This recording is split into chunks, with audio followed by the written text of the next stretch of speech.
Hi, science people. I'm Cameron. And I'm Emma. And this week, we're going to talk about chemical change! Okay, roll the volcano clip. Hey now!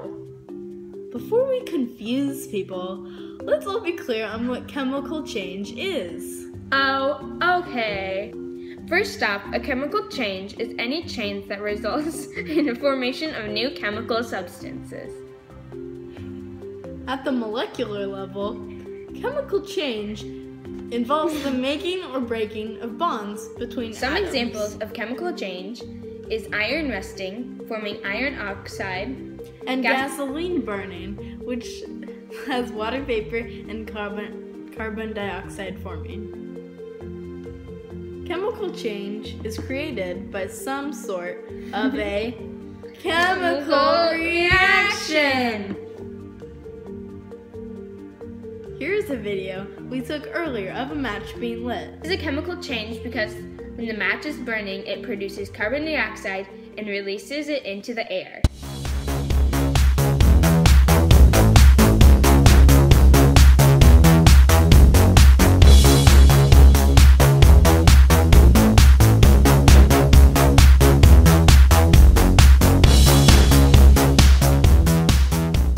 Very true, Emma.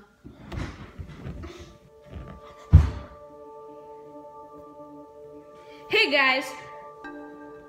Sorry, I was just at the gym and wanted to stop by. I was building some muscle. Hey, does that count as a chemical change? Well, Emma, no. Building muscle is just making something stronger. It isn't forming new chemicals or making or breaking bonds between atoms. Well, what is it an example of? Good question. It is an example of physical change. A physical change is a change in which no new substances are formed. Physical changes affect the form of a chemical substance, not its chemical composition. It can usually be reversed. Oh, I get it now. I won't get those two mixed up again. Okay, bye, Karen. So remember, physical change can usually be reversed, but chemical change can't without use of other chemical changes. For instance, baking cookies. They start out as round lumps of dough, then turn into solid cookies. You can't reverse that. Or for example, water. When frozen, you could heat it and it goes back to a liquid.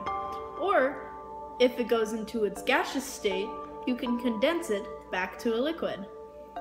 It's reversible and it isn't creating new substances. Therefore, it's physical change.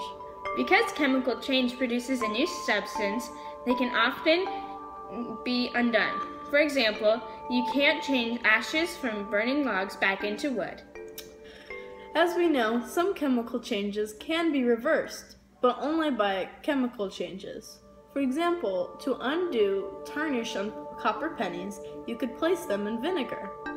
The acid in the vinegar combines with the copper oxide in the tarnish. This changes the copper oxide back into copper and oxygen, making the pennies reddish-brown again. You can try this at home and see how well it works. Some signs of chemical change include changes of color, such as when something rusts silver and creates a reddish-brownish iron oxide. There can be a production of odor, such as when food spoils. It undergoes chemical changes that release unpleasant odors. It can release heat and light, such as a burning candle or lighting a match. It can also create sounds, such as gunshots. The loud sound occurs because an explosive chemical reaction occurs inside the barrel of the gun.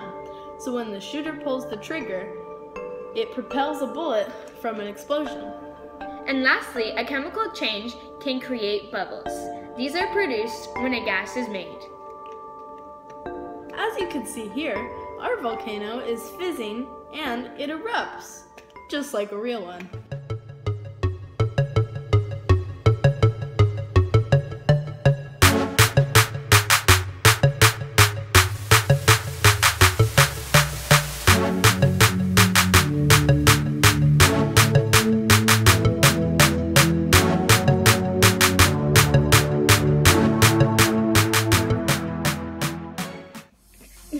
Thank you for watching.